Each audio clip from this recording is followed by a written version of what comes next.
오늘 우리에게 주시는 하나님의 말씀은 신약 사도행전 14장 1절에서 7절까지 말씀입니다. 이 말씀 봉독 후에 송필호 목사님께서 주를 힘입어 담대히 말하다 라는 제목으로 설교해 주시겠습니다. 이에 이고니온에서 두 사도가 함께 유대인의 회당에 들어가 말하니 유대와 헬라의 흑암 무리가 믿더라. 순종하지 아니하는 유대인들이 이방인들의 마음을 선동하여 형제들에게 악감을 품게 하거늘 두 사도가 오래 있어 주를 힘입어 담대히 말하니 주께서 그들의 손으로 표적과 기사를 행하게 하여 주사 자기의 은혜의 말씀을 증언하시니 그 시내 무리가 나뉘어 유대인을 따르는 자도 있고 두 사도를 따르는 자도 있는지라. 이방인과 유대인과 그 관리들이 두 사도를 모욕하며 돌로 치려고 달려드니 그들이 알고 도망하여 루가오니아의 두 성 루스드라와 더베와 그 근방으로 가서 거기서 복음을 전하니라. 아멘. 성경을 처음 접하는 분들은 성경에 나오는 지명들이 익숙하지 않을 수 있습니다. 발음도 어색하고요. 또 처음 들어보는 고대의 이름이기도 하기 때문입니다. 여기에 나오는 지명들은 오늘날 키프로스 섬을 비롯해서 모두 튀르키예 남부 지방에 있습니다. 사도행전에 보면 바울은 모두 3차례 전도 여행과 또 한 차례 죄수의 신분으로 호송되는 로마 여행을 했는데 특별히 사도행전 13장, 14장에 나오는 여행을 제1차 전도 여행, 제1차 선교 여행이라고 합니다. 당시 비행기도 자동차도 없던 시절 주 교통수단이 그저 도보였던 것을 생각하면 총 거리 2,000km가 넘는 그 길은 정말 멀고 험난한 여정이었을 것입니다. 더구나 여행 도중에 바나바의 조카 마가는 집으로 돌아가 버리고 이 바울과 바나바 두 사람만 남게 됩니다. 그들은 당시 강도가 출몰하던 험하고 깊은 타우로스 산맥을 넘어서 드디어 비시디아 안디옥이라는 장소에 도착하게 됩니다. 그들이 그 먼 길을 걸어간 이유는 딱 한 가지였습니다. 바로 생명의 말씀을 전하기 위해서였죠. 이 안디옥에 들어간 바울과 바나바는 보통 때처럼 회당을 찾아가서 유대인과 또 하나님을 경외하는 이방인들을 대상으로 복음을 전했습니다. 그러자 이전처럼 똑같은 반응이 일어났습니다. 즉, 한 부류는 말씀을 듣고 따르는 자, 또 다른 부류는 정반대로 공격적으로 비난하고 그리고 공격하는 그런 사람들로 나뉘어지게 된 것입니다. 결국 이 반대편에 서 있던 유대인들은 도시의 그 권력자들을 선동해서 바울과 바나바를 내어쫓게 되죠. 그래서 지난주 13장 마지막 절은 이렇게 마무리됩니다. 두 사람이 그들을 향하여 발에 티끌을 떨어버리고 이고니온으로 가거늘 제자들은 기쁨과 성령이 충만하니라. 발에 먼지를 떨어버리는 이 퍼포먼스는 복음을 대적하는 자들을 향한 하나님의 엄중한 심판을 경고하는 것이었습니다. 하지만 쫓겨나던 그들은 오히려 기쁨과 성령으로 충만했다고 기록하고 있습니다. 일반적으로 기쁨은 내가 좋아하는 것이나 또 내가 원하는 것이 채워질 때 기쁨이 생기죠. 멋진 장소에서 사랑하는 사람과 또 맛있는 음식을 먹게 되면 잠시나마 기쁘고 행복합니다. 내가 바라던 소원이 이루어지면 기쁩니다. 시험에 합격해도 기쁘고 사업이 잘 되어도 기쁘고 큰 상을 받아도 기쁩니다. 하지만 매를 맞거나 욕을 당하면서 기쁜 것은 자연스러운 기쁨이 아닙니다. 일반적인 시각에서 보면 그것은 오히려 이상한 일, 미친 짓처럼 보이게 되죠. 하지만 초대교회 사도들은 이런 기쁨으로 충만했습니다.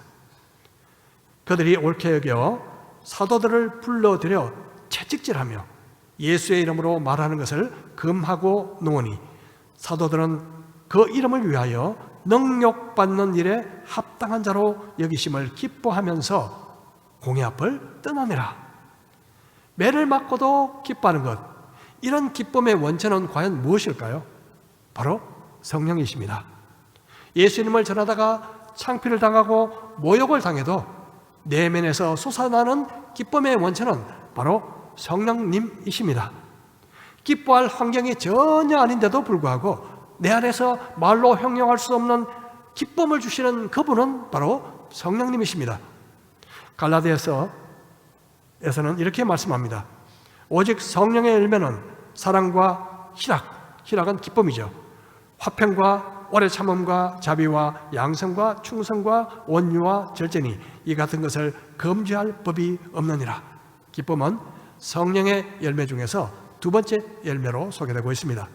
성령님을 의지하고 성령님을 순종하는, 성령님께 순종하는 삶을 계속 살다 보면 어떤 열매를 맺게 된다고요? 기쁨의 열매를 맺게 됩니다. 바울과 바나바는 이런 성령이 주시는 기쁨으로 충만했습니다. 그래서 아무리 길이 험하고 어떤 위험이 도사리고 있어도 기쁨으로 그 길을 갔습니다. 만일 우리 인생이 아무리 힘들어도 그런 기쁨만 있다면 높은 산이든 거친 들이든 아골골짝 빈들이든 소돔 같은 거리라 해도 마다 않고 갈 수 있습니다. 성령의 기쁨이 있다면 어떤 시련과 어떤 고난도 이길 수 있습니다. 그리고 그 기쁨은 무엇보다 하나님이 나와 함께 하신다는 정표입니다. 드디어 바울과 바나바는 이고니온에 도착합니다. 이고니온은 오늘날 현재 지명 꼬냐라고 불리는 도시인데요. 현재 튀르키예에서 5손가락 안에 드는 큰 도시입니다. 그 지역은 오늘날도 큰 곡창지대라 이곳에서 생산되는 밀이 튀르키예 전체 국민의 양식을 삼고도 남는 양이라고 말합니다. 이고니온이란 말의 뜻은요, 그림, 형상이란 뜻을 갖고 있습니다. 우리가 보통 컴퓨터나 스마트폰에 바탕화면에 보면 조그만 그림이 나오죠. 그것을 아이콘이라고 말합니다. 아이콘, 그림 형상을 아이콘. 이것을 클릭하면 해당되는 프로그램이 바로 실행되죠. 이 아이콘이 바로 이고니온이란 단어에서 나온 말입니다. 이코니온, 아이콘이죠. 바울과 바나바가 이고니온에 있는 회당에서 복음을 전하자 얼마 전에 전도했던 비시디아 안디옥에서처럼 똑같은 반응이 일어납니다. 이에 이고니온에서 두 사도가 함께 유대인의 회당에 들어가 말하니 유대와 헬라의 커다란 무리가 믿더라. 그러나 순종하지 아니하는 유대인들이 이방인들의 마음을 선동하여 형제들에게 악감을 품게 하거늘. 복음을 들은 자 중에서 믿는 사람들과 믿지 않고 도리어 악감을 품는 두 부류가 또다시 선명하게 갈립니다. 여러분, 복음이 선명할수록 반응도 더 분명해집니다. 복음을 전할 때 보통 우리가 다 죄인입니다 그렇게 말하면요, 어떤 사람들은 굉장히 불쾌해합니다.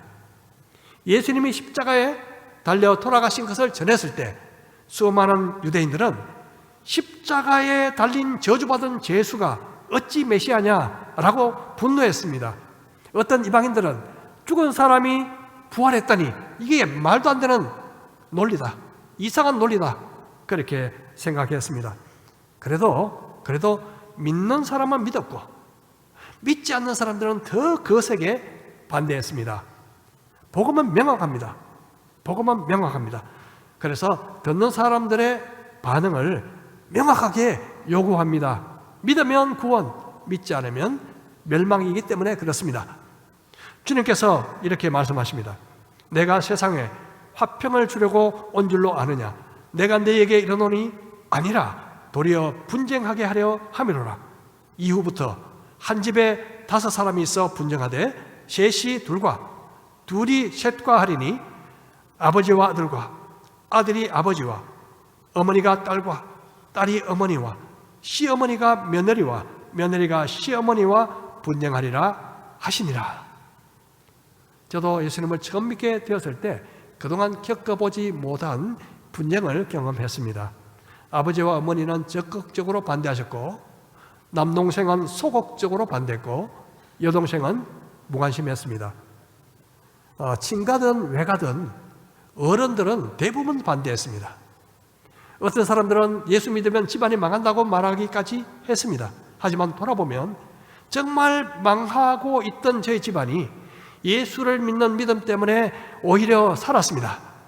오랜 분쟁 뒤에 온 가족이 예수님을 믿게 되었고 드디어 진정한 가정의 평화가 찾아왔습니다. 만일 믿지 않는 가정에 복음이 들어가면 갈등은 필연적입니다. 그런데 대부분 사람들은 이런 갈등을 좋아하지 않죠. 현대교회는 복음을 전할 때요, 마케팅 전략을 사용하는 경우가 종종 있습니다. 이 마케팅 전략이라는 것은 소비자 중심, 즉 소비자가 좋아하게 만드는 전략이죠. 물론 상대방을 배려하는 것은 맞지만 만일 마케팅하는 것처럼 복음을 전하게 되면 본질을 흐리게 만듭니다.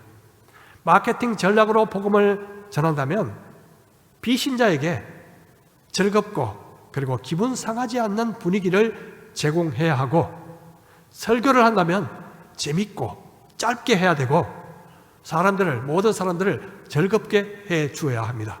마치 코미디언처럼요. 당신은 죄인입니다 라고 선포한다면 고객들을 내쫓는 나쁜 발언이 되고 맙니다. 만일 마케팅을 전도에 적용시킨다면 비극이 될 것입니다. 복음은 인간의 아이디어가 아닌 하나님의 지혜며 인간의 노력이 아닌 성령의 능력으로 전해지기 때문입니다. 복음은 달콤하고 매력적인 상품이 아닙니다. 복음은 죄와 피에 대한 이야기입니다.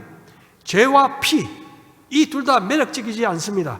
예수님께서 우리를 위해서 끔찍한 십자가에서 피를 흘려 죽으셨고 부활하셨다는 이야기입니다.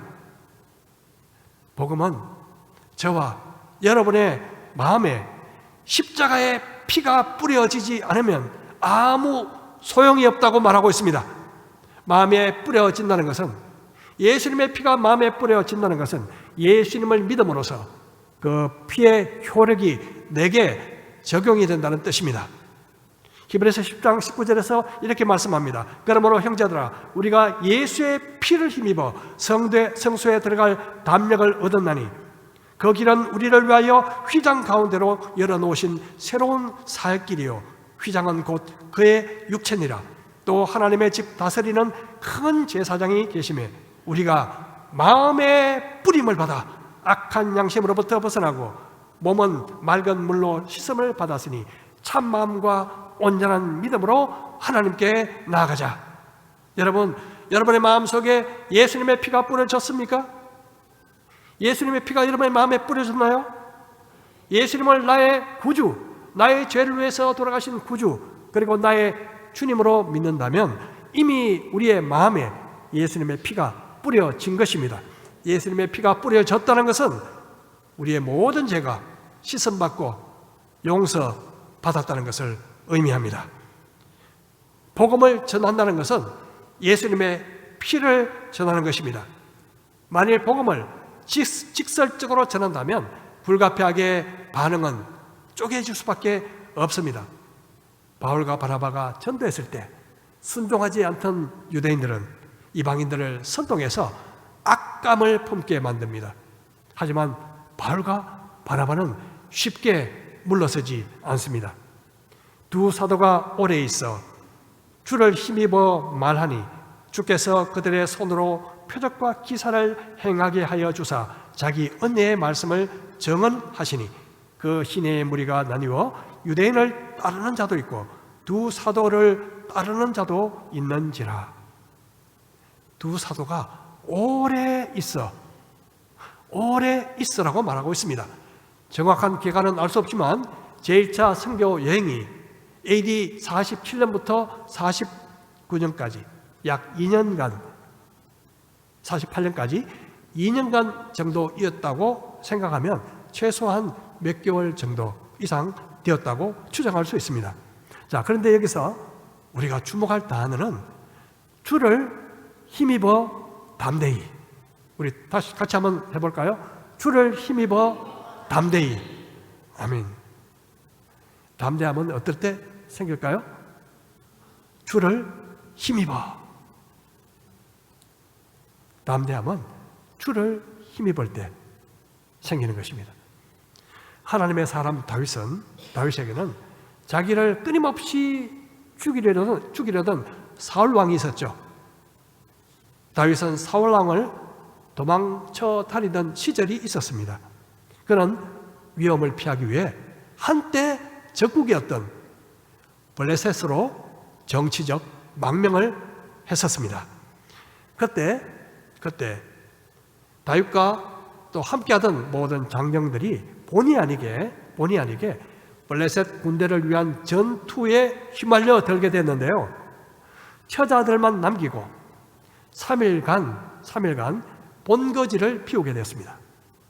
그런데 그 사이에 아말렉이라는 족속이 침입했죠. 쑥대밭을 만들어 놨습니다. 사흘 후에 다윗과 그와 함께한 사람들이 돌아와 보니 모든 가족들이 다 포로로 끌려갔고 재산은 약탈당하고 또 마을이 처참하게 불타 있었습니다. 그들은 패닉에 빠졌고 너무 깊은 슬픔에 빠진 나머지 이성을 잃기 시작했습니다. 마침내 모든 화살을 지도자였던 다윗에게 돌리기 시작했습니다. 백성들이 자녀들 때문에 마음이 슬퍼서 다윗을 돌로 치자 하니 다윗이 크게 다가바였으나 그의 하나님 여호와를 힘입고 용기를 얻었더라. 어떻게 힘을 얻었더라고요? 하나님 여호와를 힘입고 용기를 얻었더라. 자칫 돌에 맞아 죽을 위기에 처한 다윗은 크게 당황했습니다. 하지만 여호와를 힘입고 용기를 얻었습니다. 그래서 추격전을 벌인 결과 모두 하나도 잃어버리지 않고 다 찾아오게 되죠. 여러분, 여기서 하나님을 힘입고 라는 단어는 영어로 보면요, in the Lord. 다시 말해서 하나님 안에서 라는 뜻입니다. 하나님 안에서. 그래서 주를 힘입어 용기를 얻었다는 말을 다른 말로 표현한다면 주님 안에서 용기를 얻었다, 그렇게 표현할 수 있습니다. 여러분, 그렇습니다. 주님의 능력을 힘입는 비결은 주님 안에 있는 것입니다. 예수를 믿는 우리는 이미 예수님 안에, 주 안에 있습니다.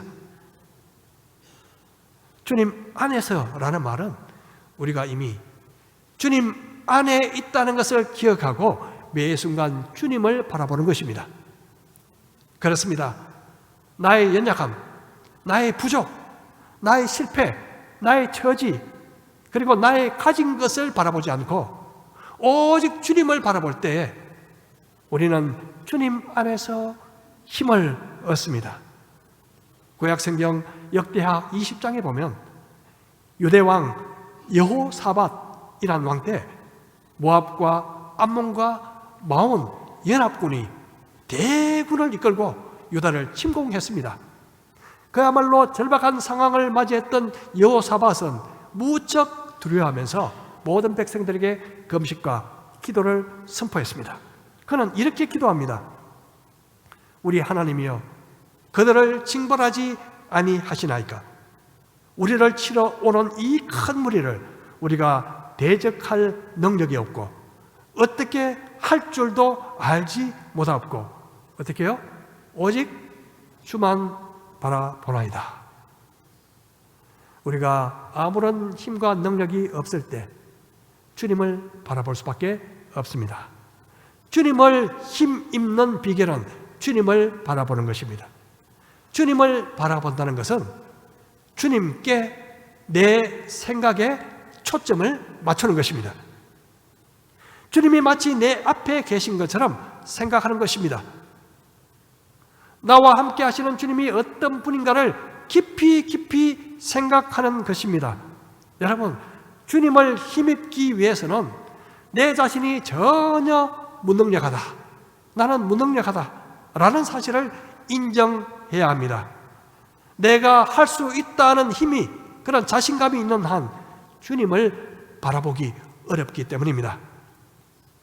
우리가 주님을 바라보지 않고 주님을 힘입지 않는 이유는 자기 자신을 믿는 구석이 있기 때문에 그렇습니다. 자신감, 자만감, 자기 고집이 살아있으면 주님을 힘입을 수 없습니다.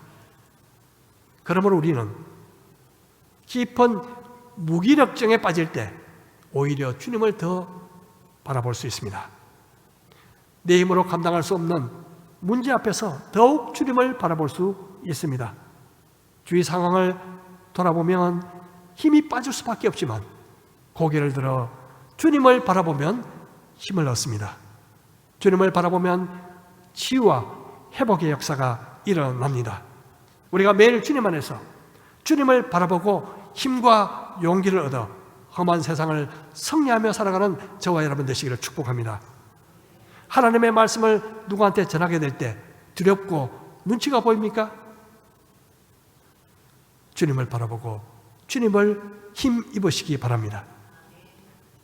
주님을 바라고 주님을 힘입어 담대하게 하나님의 말씀을 전하는 저와 여러분 되기를 축복합니다. 바울과 바나바는요, 주님 안에서 주님을 바라봄으로 주님을 힘입어 그 험악한 분위기 속에서 더욱 담대히 말씀을 전했습니다.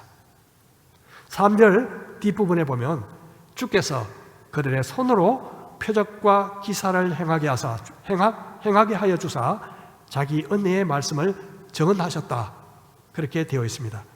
주어가 바울과 바나바가 아니라 주께서 하셨다고 말씀하고 있습니다. 주님께서 바울과 바나바의 손을 통해서 표적과 기사를 행하게 하시고 은혜의 말씀을 증거하셨다. 그런 뜻입니다. 사실 우리가 주님을 위해서 뭘 할 수 있겠습니까? 우리가 주님을 위해서 한다는 말이 정확한 말일까 저는 간혹 생각합니다. 사실은 주님께서 우리를 통해서 하시는 것입니다. 여러분, 도끼 자루가요 스스로 나무를 벨 수 있습니까? 그렇지 않죠. 도끼 든 사람이 도끼를 사용해서 나무를 베는 것입니다. 그러므로 도끼 자루가 내가 나무를 베었어 자랑하는 것은 어처구니 없는 일이죠.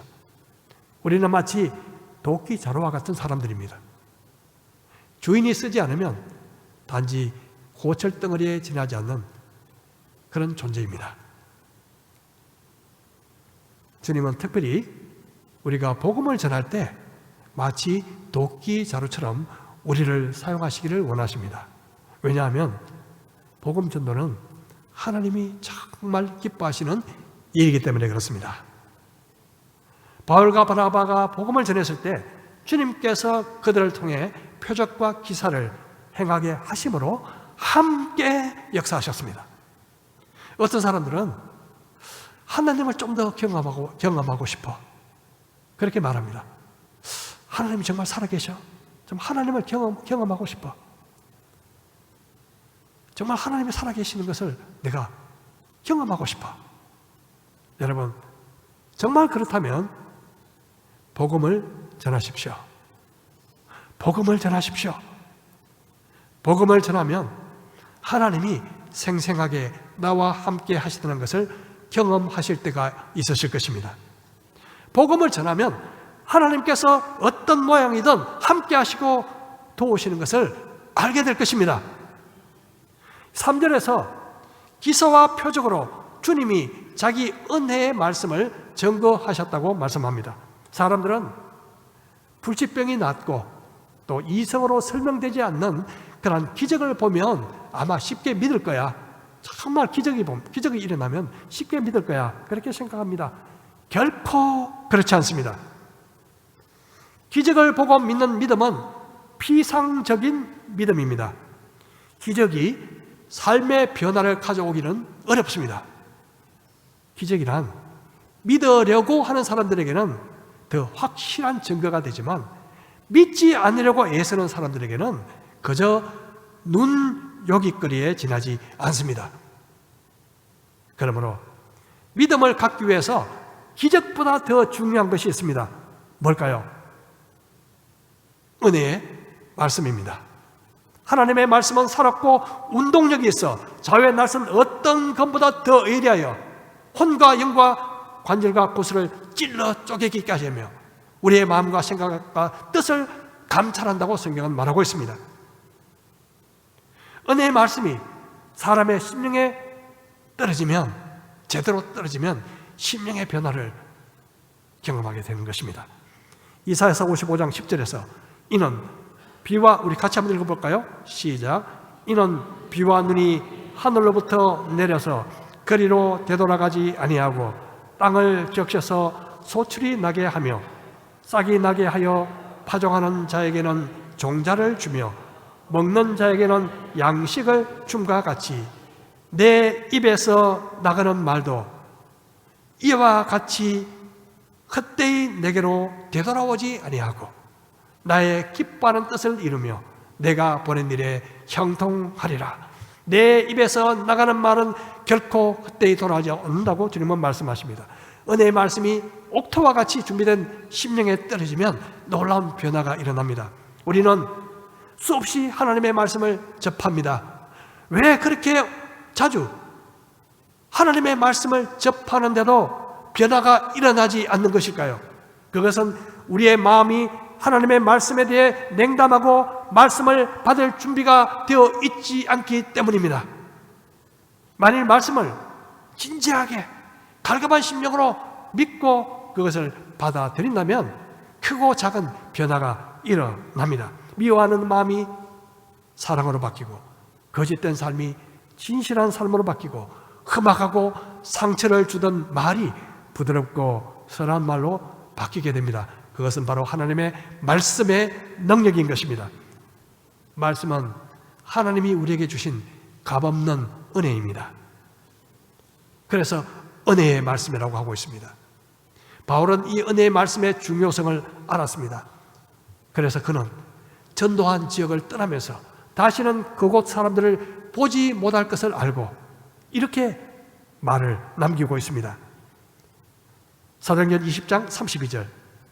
지금 내가 여러분을 주와 및 그 은혜의 말씀께 부탁하노니 그 말씀이 여러분을 능히 든든히 세우사 거룩하게 하심을 입은 모든 자 가운데 기업이 있게 하시리라. 바울은 주님과 은혜의 말씀에 부탁하고 떠납니다. 사람들은 은혜라는 말을 좋아하죠. 많이 씁니다. 은혜는 값없이 우리에게 주시는 하나님의 선물입니다. 그런데 사람들은 공짜로 받으면 그 가치를 잘 모를 때가 많습니다. 비록 그 선물이 굉장히 비싸고 귀한 것이라 해도 공짜로 받으면요 소중히 다룰 줄을 모르는 것 같습니다. 과거에 부산에 아주 큰 택시 회사가 있었습니다. 그 사장은요 온갖 시련과 어려움을 견뎌내고 그 큰 사업체를 일구어 냈습니다. 아버지 자신에게는 그 사업체가 정말 피와 땀이 섬에 있던 그런 소중한 사업체죠. 자기 인생을 다 바친 사업체였습니다. 그런데 그 아들이 사업체를 물려받았습니다. 그 아들은 공짜로 받은 재산이라 귀한 줄 몰랐습니다. 흥청망청 도박하고 인생을 즐기며 돈을 마구 썼습니다. 마침내 회사는 부도가 났고 그 아들은 스스로 목숨을 끊었습니다. 제가 그 이야기를 가깝게 지내던 그 회사 택시기사로부터 직접 들은 이야기입니다. 이처럼 공짜로 받은 것은 사람들이 그 가치를 잘 모릅니다.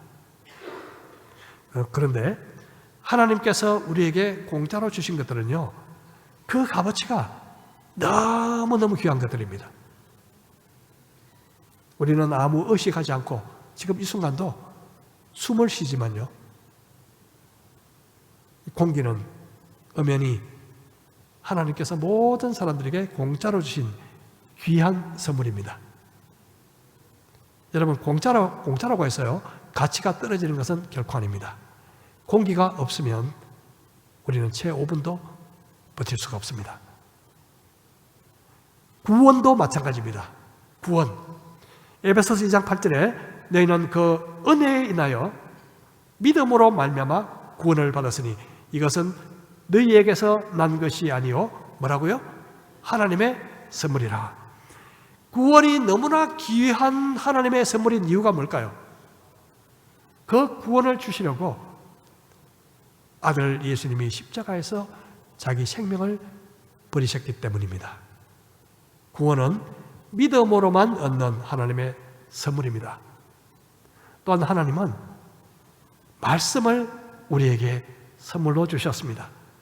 천지는 없어지겠지만 하나님의 말씀은 없어지지 않고 영원합니다. 하나님의 말씀은 무려 1500년간에 걸쳐서 우리에게 보내주신 하나님의 최고의 러브 레터입니다. 말씀은 무엇보다 하나님이 누구신지, 예수님이 누구신지 우리에게 보여주고 가르쳐줍니다. 이 말씀을 통해서 우리는 생명을 얻는 구원의 길을 발견합니다. 이 말씀을 통해서 우리는 지친 영혼이 힘과 용기를 얻습니다. 이 말씀을 가지고 우리는 복음을 전합니다. 말씀은 우리에게 주신 놀라운 은혜의 선물입니다. 여러분, 이 은혜의 말씀을 얼마나 가치 있게 여기고 있습니까? 얼마나 귀하게 여기고 있습니까? 이 어마어마한 선물을 그냥 먼지가 푹푹 쌓이도록 한 구석에 버려두는 어리석은 삶을 살지 않으시기를 주의 이름으로 축복합니다. 날마다 이 은혜의 말씀을 읽고 그 말씀을 순종하며 말씀의 은혜를 누리는 삶을 사시기를 다시 한번 축복합니다. 5절 6절입니다. 이방인과 유대인과 그 관리들이 두 사도를 모욕하며 돌로 치려고 달려드니 그들이 알고 도망하여 루가오니아의 두 성 루스드라와 더베와 그 근방으로 가서 결국 바나바와 바울을 시기하고 미워하던 사람들은 직접 위해를 가하려고 달려듭니다. 바울과 바나바는 이 사실을 알고 도망치게 되는데요, 이고니온에서 약 남서쪽으로 30km 정도 떨어진 루스드라와 더베 지방으로 가게 되죠. 빨간 지금 선이 있죠? 예. 이고니온에서 바로 남서쪽으로 있는 루스드라와 더베, 남동쪽인가요? 예, 남동쪽인 것 같습니다.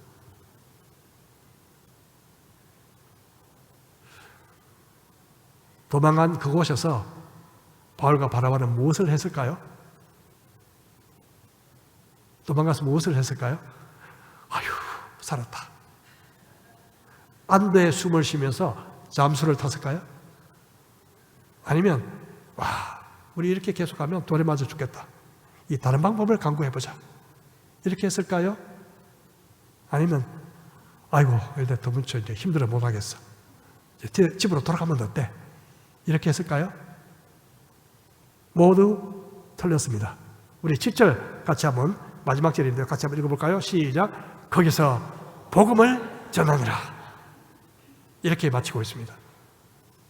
거기서 복음을 전하니라. 그들의 마음은 언제 어디나 복음에 사로잡혀 있었습니다. 쫓겨나도 복음, 욕을 당해도 복음, 돌이 날아와도 복음, 멀고 험한 길이라 해도 복음, 위험이 있어도 복음, 어떤 상황에서도 그들의 마음을 사로잡고 있던 것은 복음이었습니다. 복음은 바로 영혼들을 살리는 하나님의 선물이기 때문에 그렇습니다. 그들이 그렇게 복음을 전할 수 있었던 이유 뭘까요? 그 어려움에서도, 그 어려운 상황에서도 불구하고 복음을 전할 수 있었던 이유. 다시 한번 따라볼까요? 주님을 힘입어. 주님을 힘입어. 그들은 언제 어디서나 주님을 힘입어 복음을 전했습니다. 그들은 아무리 이래도 지치지 않고 돌이 날아오면 돌이 저절로 피해가는 슈퍼맨들이 아니었습니다. 돌에 맞으면 다치고 피를 흘리는 우리와 똑같은, 그리고 연약하고 상처 입기 쉬운 사람들이었습니다. 하지만 그들은 늘 함께 하시는 주님을 바라보고 주님을 힘입어 어떤 역경과 고난도 이겨냈습니다. 그리고 주님을 힘입어 바로 거기서도 복음을 전했습니다. 저와 여러분의 마음에는 무엇이 소중하게 자리 잡고 있습니까? 무엇이 소중하게 자리 잡고 있습니까? 미래에 대한 걱정입니까? 자녀들에 대한 그런 걱정과 그리고 계획입니까? 아니면 남보다 좀 더 가지고자 하는 욕망입니까? 아니면 생명의 말씀, 은혜의 말씀, 복음입니까? 하나님의 말씀보다 더 귀한 선물이 어디 있습니까? 그렇다면 이 귀한 선물을 다른 사람들에게 전해주는 것보다 더 중요한 일이 어디 있겠습니까? 말씀을 전하면서 하나님을 힘입을 때 우리는 어디서나 누구 앞에서나 담대해질 수 있습니다. 오늘도 내일도 주님 안에서 주님을 바라보면서 주님을 힘입는 삶을 살아가시기를 주님의 이름으로 축복합니다. 무엇보다 주님을 힘입어 어디서나 담대하게 은혜의 말씀을 전하는 우리가 되기를 주님의 이름으로 다시 한번 축복합니다. 우리 말씀을 생각하며 우리 잠시 기도드리도록 하겠습니다.